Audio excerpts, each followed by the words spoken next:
Goal, goal, goal. Now I want to tell you about a man named Andrés Escobar.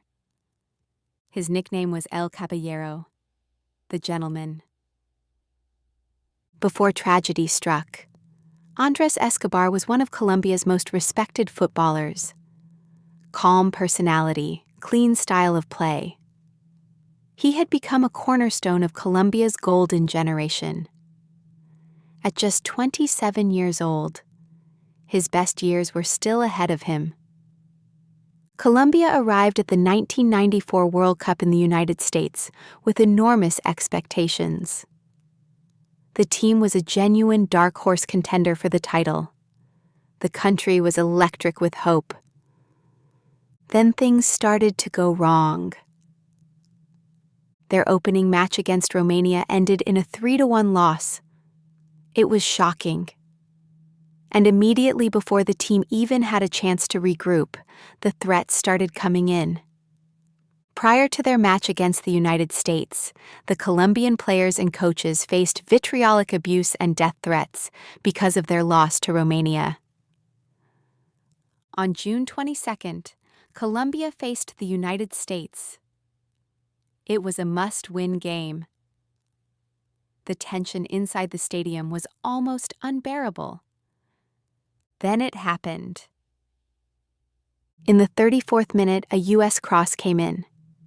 Andrés Escobar, trying to clear it, trying to protect his team, accidentally deflected the ball into his own net. An own goal. The United States won 2-1 and Colombia had to pack their bags and head home. But the story didn't end there. The pressure that had been building for weeks, the death threats, the national shame, the weight of an entire country's hope. It all crashed down on one moment. One man. One accidental touch. After Colombia crashed out, Andrés Escobar was invited to stay in the United States while things cooled down back home. He refused. He went back to Medellín. On July 1, 1994, Escobar spent the evening with friends at a bar in Medellín before heading to the El Indio nightclub around 3 a.m. The Galán brothers were there. Santiago and Pedro Galán, notorious drug traffickers and heavy gamblers who had lost a fortune betting on Colombia. The moment they saw Escobar, the taunting began. "Own goal, Andrés. Own goal." Escobar said nothing. He quietly walked away. He left the club and made his way to his car. But when he reached the parking lot, they were already waiting. As Escobar got into his car, 3 men approached. He told them the own goal was a mistake. An accident. Nothing more. But one of the men reached for a gun. 6 shots. According to witnesses, with every pull of the trigger, one of them shouted, "Goal! Goal! Goal!" The man later arrested, who confessed to the killing, was Humberto Castro Muñoz, bodyguard and driver to the Galán brothers. Muñoz received a 43-year sentence and was released after 11 years for good behavior. Escobar's funeral drew more than 120,000 people. 120,000 people. For a man the world had turned its back on just days before. There's a concept in social psychology called collective effervescence, first described by the sociologist Emil Durkheim. It's that electric feeling you get when you're part of a crowd, all experiencing the same emotion at the same time. A concert, a protest, a World Cup match. In those moments, your individual sense of self begins to dissolve. You stop being you and you become us. Your brain literally processes the team's success as your own success. That's why a middle-aged worker in Seoul cries when South Korea scores. That's why someone in Buenos Aires feels physically sick when Argentina concedes. It's not irrational. It's deeply biologically human. Research on penalty shootouts across World Cup and European Championship history found that players on teams with preceding losses performed significantly worse, and they took their shots more quickly compared to players on teams with preceding wins. Even players who took no personal part in the preceding games were affected. That's the weight of collective trauma. The memory of failure travels through a team like a current. And for fans, it goes even deeper.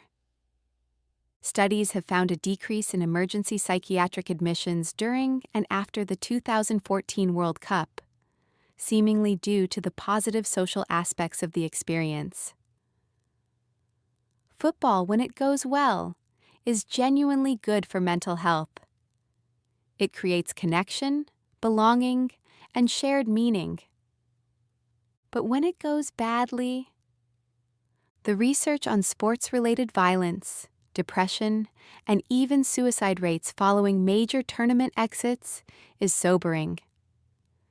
In some countries, hospital admissions spike after a World Cup elimination. Domestic violence statistics rise. Road accident rates go up. We tie our identity to these teams. And when they fall, part of us falls with them. Which brings me to something I think about a lot. The 1950 World Cup final in Brazil. The Maracanazo. Brazil came agonizingly close to winning their maiden World Cup crown in 1950, only for Uruguay to beat them 2-1. Brazil lost the match in front of nearly 100,000 fans, causing a period of national mourning. A period of national mourning for a football match. Players from that Brazilian team reported carrying the guilt of that loss for the rest of their lives. The goalkeeper, Moacir Barbosa, was reportedly blamed by Brazilian fans for decades. He died in 2000, largely in obscurity, still haunted by a single match played 50 years earlier. One moment, one game, a lifetime of grief. The World Cup is, in many ways, a mirror. It shows us how beautiful collective joy can be, how sport can transcend language, politics, borders. But it also shows us something else. It shows us how quickly that same collective energy can curdle, how a government can use a tournament to hide bodies, how a mob mentality can turn a gentle man into a scapegoat, how pressure, real, crushing, inherited pressure, can break even the most gifted athletes. Andrés Escobar wrote a column the day before he was killed. He wrote, "Life doesn't end here." He was right. His life didn't end there. But someone made sure it ended shortly after. The beautiful game has some very ugly chapters. And I think we should know them. This has been Gia's Murmurs at Midnight. If this episode stayed with you, share it with someone who loves football, or someone who's never watched a game in their life. Because these stories aren't really about football. They're about us. I'll see you next week, in the dark.